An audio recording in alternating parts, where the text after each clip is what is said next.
All right, let's talk about ginger. You know, that spicy, knobby root we tossed into pretty much everything, from our tea to our stir-fries. But what if I told you there's a huge secret hiding in plain sight? That the fresh ginger you're grating and the dry ginger powder in your spice cabinet are, in the eyes of traditional medicine, two totally different things. Yeah, like with their own unique personalities and powers. We're about to get into the secrets of this one amazing root. So, to kick things off, check out this old Marathi proverb. Literally it says, "The cough went away without dry ginger." Kinda weird, right?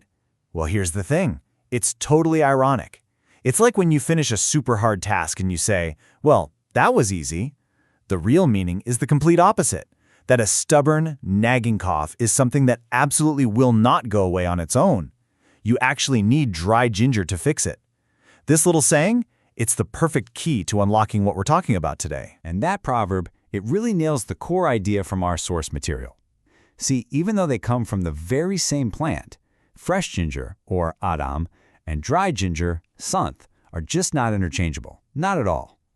The simple act of drying it out completely changes what the root can do, giving each one a totally separate job when it comes to our health. So let's get to know these two different personalities, one by one. All right, first up, let's talk about the one we all know and love, fresh ginger, or alum. The source material calls it the fiery helper, which is a great name for it. Let's dig into why this juicy, vibrant root is seen as such a quick, stimulating force. So what's its personality like? Well, according to the source, fresh ginger has four main qualities.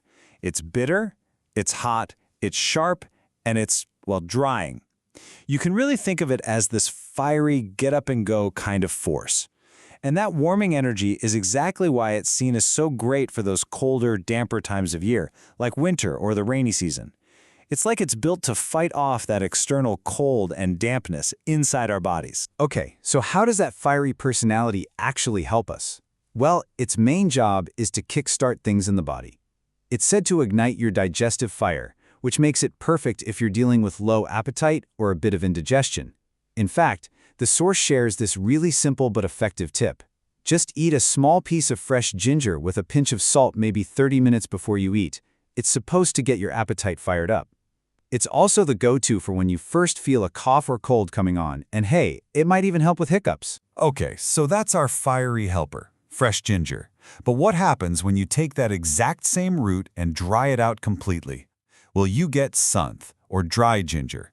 And according to our source, this isn't just a small change. It transforms the root into something totally new, a powerful and fundamentally different kind of healer. Now this is where it gets really interesting. Look at how the properties change. Sure, it's still bitter and sharp, but instead of being drying, dry ginger is considered light and, get this, oily.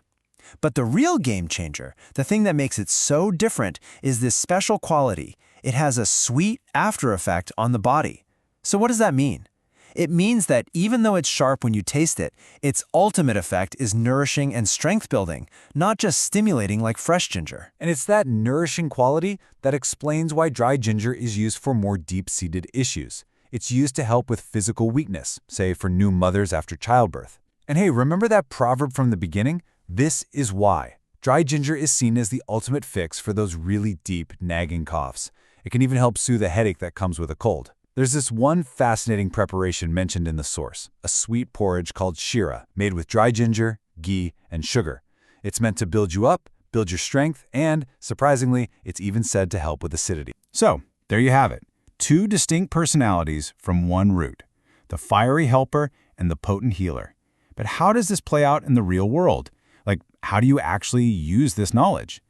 Well, this next part shows exactly how the source puts these two gingers to work, picking the right tool for the right job. This chart just lays it all out, nice and clear. So for something on the surface, like a weak appetite, you grab the fresh ginger.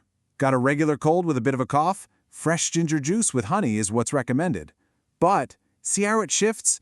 When the problem goes deeper, like real physical weakness or a nasty headache from being sick, that's when you bring in the heavy hitter, the more powerful, nourishing dry ginger, either in a porridge or even as a paste you put on your skin. And the preparations can get even more specific and way more potent. Just to show you how deep this goes, the source describes a remedy for rheumatoid arthritis, or amavant. You actually soak dry ginger powder in castor oil, then mix that entire powerful paste into flour and make flatbreads, rotis out of it. I mean, that really shows you how we've moved beyond a simple kitchen spice and into a seriously targeted medicinal ingredient. Okay, so this is obviously really powerful stuff, right? Especially the dry ginger. And the source is super clear on this next point. With that kind of power comes a need for some serious caution, because knowing how to use this stuff is only half the battle. Knowing when you absolutely should not use it, that's just as important. Yeah, this is a big one. We're not just talking about spices anymore. These are potent ingredients. Using them the wrong way, especially that hot, powerful dry ginger, could actually make some things worse. So it's absolutely vital to know the limits. So here's the breakdown. Because dry ginger is so hot and sharp, you've got to avoid it if you already have issues related to heat or bile, what this tradition calls pitta disorders. It's also a no-go for people with skin disorders. And, just common sense here, since it's a warming spice, the source says to steer clear of using it generally during the hot summer months. It's all about balance. So there we have it. One single root, but with two completely different destinies. You've got fresh ginger, the quick, fiery helper for those day-to-day things. And then you have dry ginger, the deep, potent healer for those tougher, more persistent problems. It's just amazing how a simple process like drying can unlock a whole new set of tools for our health, which brings us to the final question. The next time you reach for ginger, which one is it going to be?